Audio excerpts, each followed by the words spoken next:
तालुक्यातील कानगाव येथे शेतकरी आक्रोश कृती समितीच्या वतीने सलग दुसऱ्या दिवशी धरणे आंदोलन करण्यात येत आहे। यामध्ये कांद्याला 35 रुपये हमीभाव तसेच सरसकट संपूर्ण कर्जमाफी, शेतकरी विरुद्ध जे कायदे आहेत ते रद्द करावे अशी अनेक मागण्यांसाठी दौंड तालुका आहे येथील कानगावमधील शेतकरी हे आंदोलनाला बसले आहेत। एकंदरीत ह्या मागण्या लवकरात लवकर पूर्ण होण्यासाठी त्यांनी धरणे आंदोलन करून सरकारचं कुठेतरी लक्ष वेधण्याचा प्रयत्न केलेला आहे।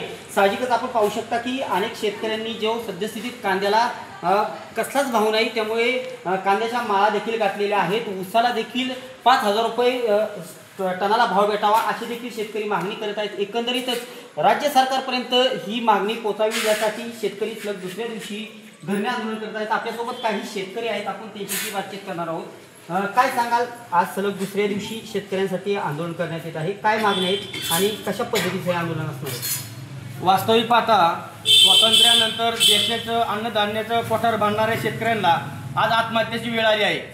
कारण कुठल्या शेतीमालाला बाजारभाव नाही, कांद्याला बाजारभाव नाही, ऊसाला नाही, सोयाबीनला नाही, कापसाला नाही, त्याचप्रमाणे दुधाला सुद्धा बाजारभाव नाही। त्यामुळं शेतकऱ्यांची आर्थिक अवस्था फार कोलमडलेली आहे। भाजप सरकारकडनं फार मोठी अपेक्षा होती, मागच्या सरकारनं शेतकऱ्यांचं भलं केलं नाही, शेतीमालाला बाजारभाव दिला नाही, म्हणून संपूर्ण देशातील शेतकऱ्यांनी सरकार बदललं व नवीन सरकार आणलं। परंतु गेल्या 10 ते 11 वर्षामध्ये भाजप सरकार शेतकऱ्यांचे प्रश्न सोडवण्यासाठी अक्षरशः फेल ठरलेलं आहे। कारण भाजपच्या काळामध्ये खते, औषधे, बियाणे, रोजंदारी, डिझेल, पेट्रोल यांचे भाव गगनाला भिडले, चौपट झाले, परंतु शेतीमालाचे बाजारभाव मात्र वाढले नाहीत। आजही आमचा आजोबा, आमचे वडील ज्या बाजारभावाने कांदा विकत होते त्याच बाजारभावामध्ये आज कांदा जात आहे। सद्यस्थिती कांद्याची परिस्थिती काय बाजारभाव आहे आणि कशी मागणी आहे? कारण सद्यस्थिती मोठ्या प्रमाणात राज्यभरात पाऊस झालेला आहे, अनेक ज्या वखारी आहेत यामध्ये देखील पाणी जाऊन कांदा पूर्णतः नासलेला आहे। तर आत्ताचा भाव आणि तुम्हाला काय अपेक्षा आहे? जेणेकरून राज्यभरात मराठवाडा असेल किंवा पश्चिम महाराष्ट्र असेल अशा अनेक भागात मोठ्या प्रमाणात कांद्याची साठवणूक आहे, तर आपली प्रमुख मागणी काय जेणेकरून सरकारने ती मागणी मान्य करावी? वास्तविक पाहता गेल्या वर्षी या दिवसामध्ये कांद्याला 35 ते 40 रुपये बाजारभाव होता, परंतु यावर्षी 10 ते 12 रुपयाच्या पुढे कांदा जात नाही। आणि सर्वात महत्त्वाचं म्हणजे या अतिवृष्टीमुळं व वखारीतला कांदा हा संपूर्ण सडलेला आहे। 50% आमचा कांदा तर सडूनच गेला आहे, उरला सुरला 50% बाजार कांद्यासुद्धा आज 10 ते 12 रुपयाने विकायला आम्हाला परवडत नाही। कांद्याचा उत्पादन खर्चच 25 रुपये आहे किलोला, आणि आज कांदा 12 रुपयाने गेला तरी उत्पादन खर्चात आमचा 12 रुपये तोटा होत आहे। त्यामुळं कांद्याला आम्ही 35 रुपये हमीभाव मिळावा अशी मागणी केली आहे। काय वाटते काका, काय सांगाल? आज धरणे आंदोलन दुसरा दिवस आज आमचा शेतकरी समजे आक्रोश मोर्चाकरता बसलेले तिथं। शेतकरी हा एक दाण्याचे 100 दाणे करतो तरी हा उपाशीच का मरतो। तर या सरकारच्या चुकीमुळं शेतकऱ्यावर हालत येते। काय आज कांदा आहे, कांद्याला एवढा खर्च केलेला आहे लोकांनी, शेतकऱ्यांनी, तरी 10-12 रुपये आज पेपरला आहेत, बाजारभाव आहेत 10 रुपये, 12 रुपयाच्या वर बाजार नाही। त्याच्यामुळं सरकारच्या चुकीमुळं शेतकऱ्यांना हालत भोगावं लागते। तर आमच्या समजा मागण्या सरकारने मान्य करावात, जे शेतकऱ्याकरता कायदे बनवलेले ही मागं घ्यावात काय। आणि याला कांद्याला हमीभाव 35 रुपये, ऊसाला 5000 रुपये, कापसाला 12000 रुपये, सोयाबीनला 12000 रुपये हे सरकारने द्यावा। सरकार काय परिस्थिती आहे सध्या? तुमचा भाग हा कांद्याच्या वखारीसाठी आणि विशेषतः ऊसासाठी प्रसिद्ध आहे, परंतु सद्यस्थितीत ऊसाला काय टनेज भाव आहे आणि आपली काय मागणी?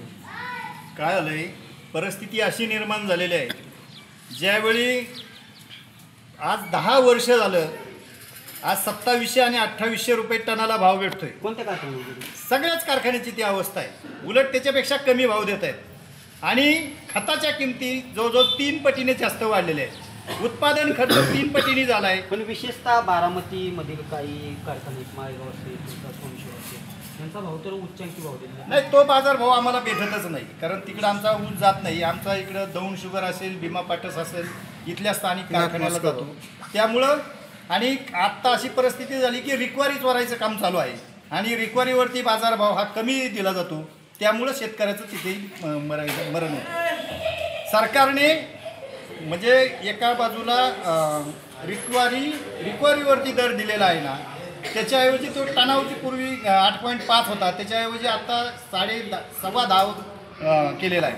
त्याच्यामुळे एका बाजूला जरी वाढवलं तर दुसऱ्या बाजूला कपात केलेलं आहे अशी परिस्थिती. त्यामुळं उत्पादन खर्च वाढल्यामुळं आम्हाला टनाला 5,000 रुपये दर मिळावा अशी आमची मागणी आहे. आंदोलनाचा दुसरा दिवस आहे. धरणे आंदोलन एकंदरीत गावकऱ्यांचा मोठा पाठिंबा मिळताना दिसत आहे. काय पुढील दिशा असणारी जेणेकरून या मागण्या मान्य होतील आणि राज्य सरकारपर्यंत पोहोचतील? आम्ही सर्व पंतप्रधान असेल, मुख्यमंत्री असेल, सर्वांना पत्रव्यवहार केलेला आहे. आमची मागणी 8 दिवसापूर्वीच आम्ही सर्वांना पत्रव्यवहार करून मागणी आमची मान्य नाही झाली किंवा हवा अशी आमची विनंती आहे सरकारने. आम्ही काल पांडुरंगाला साकडं घातले की पांडुरंगा या सरकारला सद्बुद्धी दे अशा प्रकारची त्यांना विनंती केलेली की त्यांना सद्बुद्धी द्यावी आणि आमच्या मागण्या मान्य कराव्या. पंतप्रधान देखील पाठच्या नाही, आमच्या ज्या काही मागण्या आहेत त्या त्यांनी मान्य कराव्यात. आमचं काही हरकत नाही. काय सांगाल काका, आज खरं दुसरं आंदोलनाचं आहे. काय शेतकऱ्यांना वाटते, काय नक्की आपल्या भावना आहेत जेणेकरून आपण पीक हातामालाला येतो परंतु भावना आहे ही सर्व शेतकऱ्यांच्या भावना काय आपली काय भावना? कांद्याला हमी भाव द्यावा 25 रुपये. कांदा सोडून चाललेला आहे ते तुरुंग त्यांनी निवेदन करावं असं माझं म्हणणं आहे. काय वाटतं? यावर्षी पाऊस काळ जास्त असल्या कारणाने कांद्याचं खराब होण्याचं प्रमाण जास्त आहे दरवर्षीच्या तुलनेत. म्हणजे यावर्षी जरा कांदा जास्त प्रमाणात खराब होतोय.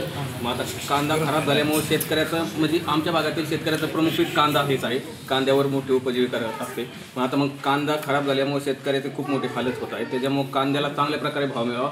आणि सगळ्यात महत्त्वाचा विषय आता की भाजप सरकारने जी कर्जमाफीचं आश्वासन दिलं होतं, आता येणारं हिवाळी अधिवेशन लागतंय डिसेंबरमध्ये, म्हणजे का होतंय त्या हिवाळी अधिवेशनामध्ये सरसकट कर्जमाफीची घोषणा करावी आणि मार्च यांच्या आत ते नाही का मग त्याची अंमलबजावणी करून ते प्रत्यक्षात उतरावे असं वाटतं. नाही यावर्षी दुसरे का पाऊस काळ जास्त असल्या कारणाने जे आमच्या भागात कापसाचं पीक आहे म्हणजे करू लागले शेतकरी की जे 4-5 महिन्याचं पीक आहे त्यातनं पैसे येते ते पण यंदा खराब होत आलेलं आहे. पंचनामा कुठला अजून नाहीत म्हणजे शासनाच्या शासनस्तरावर आमच्या गावात त्या पंचनामा नाही काय नाही. त्याच्यामुळे त्याच्याकडे एक लक्ष द्यावामध्ये जे पिकं आहेत आता ते वाचतील म्हणजे पंचनामा केले 4,000 रुपये मिळतील आणि कांद्याचं एक तुम्हाला बोलतो. नक्कीच हे जे दौंड तालुक्यातील कानगाव येथील शेतकरी आहे शेतकरी कृती समितीच्या वतीने एक मोठं आंदोलन उभं करण्यात आलेलं आहे. यामध्ये कांद्याला 35 रुपये भाव असेल किंवा ऊसाला देखील 5,000 रुपये टन भाव असेल आणि शेतकऱ्यांना जी कर्जमाफी आहे ही पूर्णतः करावी. कारण सद्यस्थितीत मे-जून महिन्यामध्ये मोठ्या प्रमाणात पाऊस पडला, साहजिकच मोठ्या प्रमाणात पिकांचं नुकसान झालं. त्यानंतर अनेक राजकीय पक्ष असतील किंवा नेते असतील यांनी देखील यावर्षी ओला दुष्काळ जाहीर करावा, शेतकऱ्यांना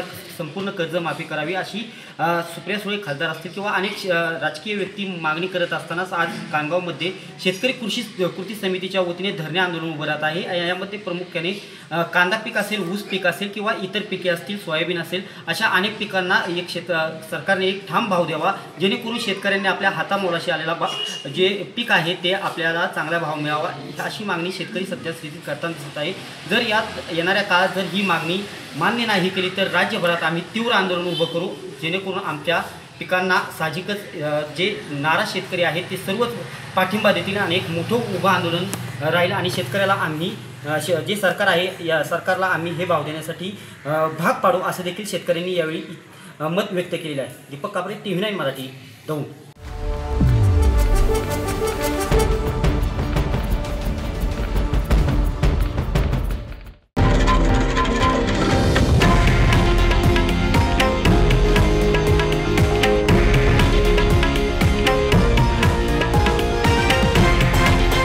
हे आहे देशातील नंबर 1 न्यूज नेटवर्क आणि आपण पाहत आहात TV9 मराठी, एकमेव.